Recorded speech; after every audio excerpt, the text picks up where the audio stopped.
নমস্কার, সবাই কেমন আছেন? আশা করি সবাই খুব ভালো আছেন। আমিও খুব ভালো আছি। তো চলুন প্রতিদিনের মতো আজকের ব্লগটা এখন থেকেই শুরু করি। আজ সকাল থেকেই বেশ বৃষ্টি হচ্ছে। দেখুন জামাকাপড় একদমই বাইরে মেলতে পারছি না। আর এদিকে বাবু ঘুমাচ্ছে দোলার মধ্যে। তবে ও দোলার মধ্যে ঘুমাচ্ছে বলে আমার অনেক কাজকর্ম আজকে হয়ে গেছে। যেহেতু বাইরে বৃষ্টি পড়ছে তাই ঘরের কাজগুলো সারছি এখনো অবধি। তবে হ্যাঁ, আজকে রান্নাবান্না কিছুই হয়নি। কারণ এখন নিজেকে দেখছি যে কতটা পরিবর্তন হয়ে গেছে আমার মধ্যেও। তখন একটুখানি ঘুম না হলে শরীরটা কেমন লাগতো। আর এখন রাতের পর রাত ঘুম না ঘুমিয়েও আমি যেন স্ট্রং আছি।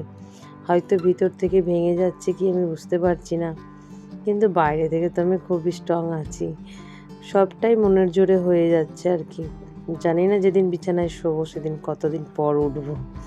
তবে এখন অবধি তো আমি জেগেই আছি আর কাজও করছি। বাবু এখন হয়তো একটু বড় হয়েছে, সময়ের সাথে সাথে ঘুমাচ্ছেও, কিন্তু এমন এমন সময়গুলোতেও উঠে পড়ছে যেগুলো আমার প্রচণ্ড ঘুম পাচ্ছে।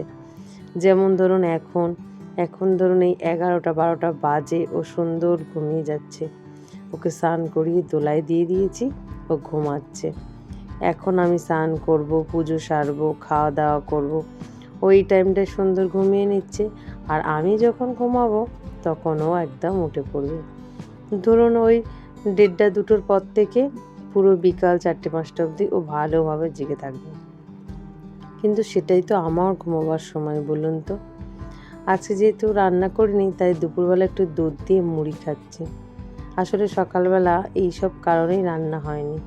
মানে ও রাত্তিরে মানে ঠিক ভোরের দিক থেকে আমাকে আর ঘুমোতে দিচ্ছে না। ঠিক 3টের পর থেকে পুরো আমাকে জাগিয়ে রেখেছে আর ও জেগে আছে বিছানায় খেলা করছে। এখন প্রায় দিন এরকম করছে। আর আজকে চিনিটাও দেখুন আবার দুধ মুড়ি খাওয়ার জন্য ভীষণ চটপট করছে। অন্য দিন তো এরকম করে না। আজকে আবার দুধ মুড়িটা খাবে।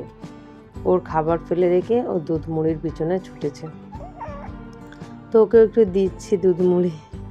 কেমন লাগে জানেন? এত কিছু খাওয়ার বাইরের বারণ, তা সত্ত্বেও যখন খেতে চায় মনটা খুব আমাদের ছটফট করে যে ওকে একটু দিই। আবার কেমন দুধটা চমকে চমকে খাচ্ছে ও দেখুন। তো কী করব বলুন তো, এরকমভাবে হয়? না দিয়ে খাওয়া কি যায় ওকে? তাই একটু দিচ্ছি। তবে আজকেও বাবু এরকম বিরক্ত করছিল বলেই আজ সকালে যেহেতু রান্নাটা হয়নি তাই সন্ধ্যাবেলা রান্না হবে। মাছের তরকারি, পটল ভাজা, ভাত। অলরেডি ভাতটা আমি বসিয়ে দিয়েছি আর এদিকে মাছের ঝাল, ভাত, ডাল এইসব হবে। অসীমা বাবুকে নিয়ে এখন বাইরেটায় বসে আছে আর বাড়ির সামনে জুতো দেখেছেন? আসলে সবাই পড়তে এসেছে। তো আমি ঝটপট রান্নাটা বসিয়ে দিচ্ছি সন্ধ্যার আগেই। কারণ সন্ধ্যাবেলা আবার বাবু যে কী রূপ নেবে তার কোনো ঠিক নেই। কখনো খেলে, কখনো ঘুমায়, আবার কখনো কান্না করে।